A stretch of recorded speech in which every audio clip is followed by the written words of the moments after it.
For 40 years, Victor forgot his own sister existed. This was not memory loss. It was emergency surgery his mind performed to keep him alive. Today we're revealing the 3 psychological operations that turn a 10-year-old boy into the town's most valuable prisoner, and why his healing is literally everyone's key to escape. To understand these operations, you first have to witness the night the pain was first put to his mind. You have to go back to 1978, to a time before becoming the lonely survivor, before the blank stare and the lunchbox hiding 40 years of secrets. There was a bubble of hope carefully maintained by his mother Miranda. She fought back the darkness with bedtime stories and crayons, creating a fragile reality where this was all just a temporary adventure. At the center of that reality was Victor's little sister, Eloise. But the bubble was about to break. The night everything changed began with a promise that would become a poison. Believing she could save other children trapped in a mysterious tower, Miranda told Victor and Eloise to hide in the root cellar, closing their fate with 4 devastating words.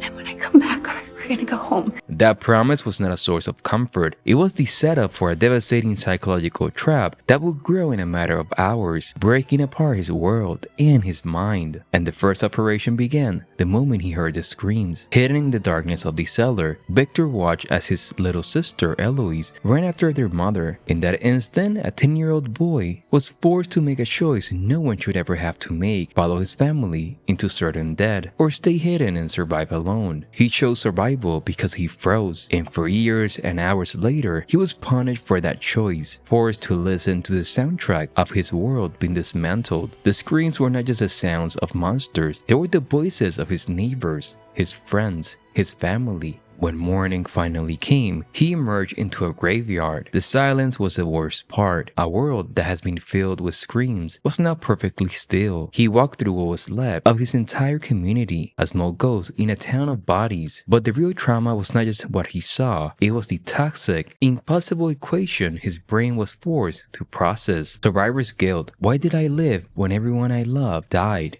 Stay away from me, because bad things happen to my friends here. Choice guilt. I stayed safe while my sister ran to her death. And the deepest wound of all, the toxic certainty that he was the trigger, that he caused it. He had repeated the boy in white's warning to his mother, and his child mind forged a direct, unbreakable link between sharing that secret led directly to the events. His brain forged a devastating simple command that would govern his life for the next 40 years. He thinks, Victor talks, people die. Faced with the psychological poison, his mind initiated its first emergency protocol. Psychological effect was a precision delete. Eloise was removed from his consciousness, not buried deep down, not hidden behind a wall, erased. For 40 years, he would literally forget he ever had a sister. It's as if his mind recognized that the memory of his failure to protect her was a kill shot to his psyche. But that first surgery, the delete of his sister, while necessary for survival, wasn't enough. A 10-year-old mind, alone and consumed by guilt, would have shattered under the weight of the impossible. So it performed its second operation, the developmental freeze. Victor's emotional development didn't just stall, it was intentionally frozen at the exact moment his world ended.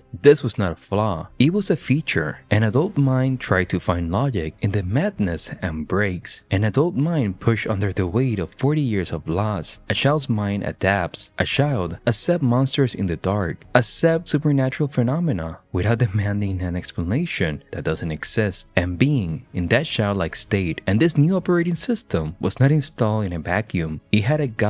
In his darkest moments, the mysterious boy in white appeared. This entity didn't just offer comfort, he reinforced the new programming. He taught Victor the practical skills of survival, all while helping him with the impossible. He was the guide for Victor, new permanent childhood and home. With this new OS installed, his mind began its third and final operation, the information prison. This is the operation that turned him into the town's most valuable prisoner. It was all built on that one core command. Again, Victor talks, people die. For 40 years, Victor gathered more critical intelligence than anyone, but the prison was designed for him to never share anything. The prison walls were built from isolation. His mind calculated a brutal equation. Attachment equals loss. He avoids deep connections, not just from social anxiety, but from a programmed certainty that anyone he cares about will be eliminated eventually.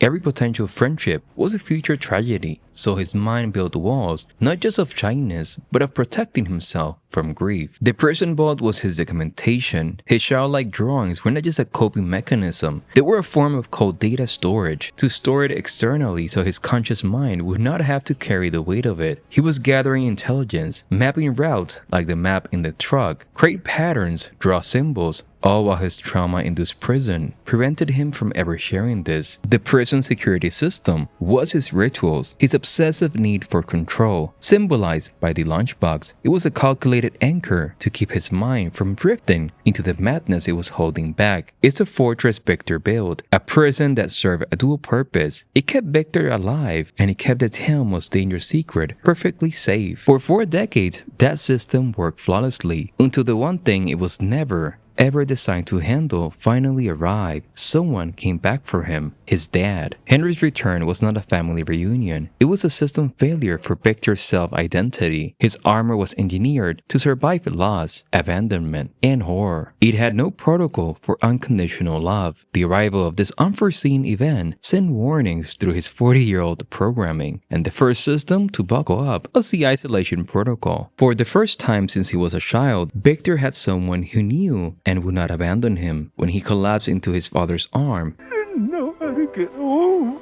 it's not just a cry for help, it's the sound of the fortress primary wall turning to dust. For 40 years, every human interaction had been processed through a filter of potential threat. Henry was an input his system simply could not compute. He was a ghost walking out of a deleted file. And the paradox of his presence set the entire operating system into a cascade of failures. The presence of Henry triggered a chaotic duality in Victor's behavior. We began to witness glitches in the development freeze. His father's support would enable new courage, triggering moments of adult-like decision-making. This was not inconsistency. It was his frozen development finally beginning to open in real time, creating an unpredictable state. Remember, he did not save Eloise. This new courage pushed him to the unthinkable, to revisit the source of his trauma. With Henry by his side, Victor confronted the literal and metaphorical underground tunnels where his nightmare lived. He was becoming a guide, transforming his trauma into a tool for protecting others.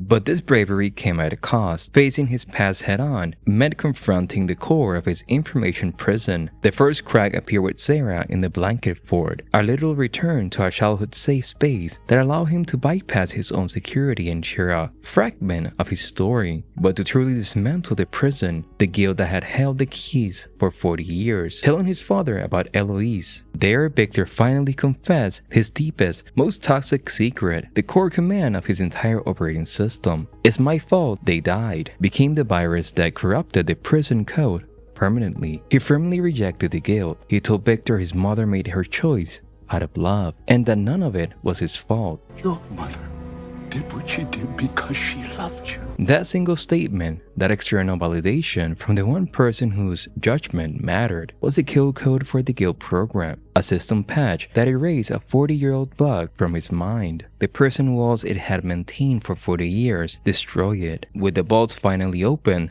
the devastating answer was revealed. Victor's trauma was never just a personal tragedy. His frozen childhood was not a weakness. It was a method of preserving data without the contamination of adult logic that would have driven him insane. His drawings were not just memories. They were a survival manual documenting every pattern, symbol, and secret of the town. The town has created the perfect historian, someone who could document everything, but remain too psychologically damaged to ever share it. What other secrets or information he is going to share? Victor's journey is not just about healing his own mind. His recovery is a critical plot device for the entire show.